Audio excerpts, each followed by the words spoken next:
اعوذباللہ من الشیطان الرجیم بسم اللہ الرحمن الرحیم سامعین و ناظرین السلام علیکم ورحمۃ اللہ وبرکاتہ۔ اردو گرامر کے ساتھ آپ کی خدمت میں حاضر ہوں۔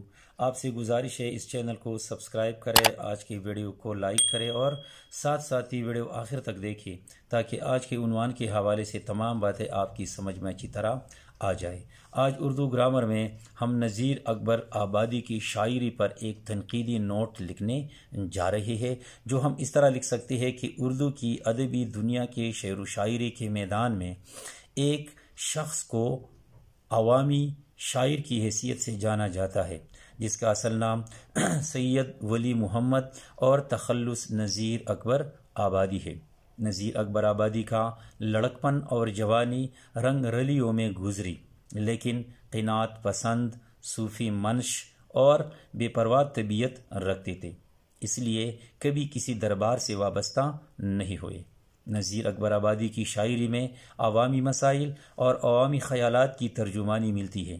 ایسی نظموں میں فکر آٹے دال کا، روپے کی فلسفی، روٹی نامہ، آدمی نامہ، مفلسی وغیرہ شامل ہے۔ نذیر اکبر آبادی نظم میں ایک نئے طرز اور انداز کی موجد تھے۔ وہ پرگوش شاعر تھے۔ ان کی نظموں میں موسیقیت، روانی، جذبات نگاری اور منظر نگاری عروج پر ہے۔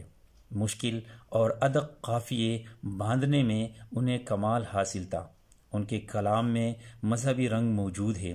انبیاء کرام علیہم السلام اور بزرگان دین سے عقیدت ان کی شاعری میں موجود ہے، اس لیے ان کی شاعری میں اخلاقی مضامین اور تصوف کا رنگ بھی نمایاں ہے۔ تو آپ نے دیکھ لیا کہ نذیر اکبر آبادی کی شاعری پر ایک تنقیدی نوٹ کس طرح لکھا جا سکتا ہے۔ آئندہ کسی نئی عنوان تک اجازت دیجیے۔ اللہ حافظ۔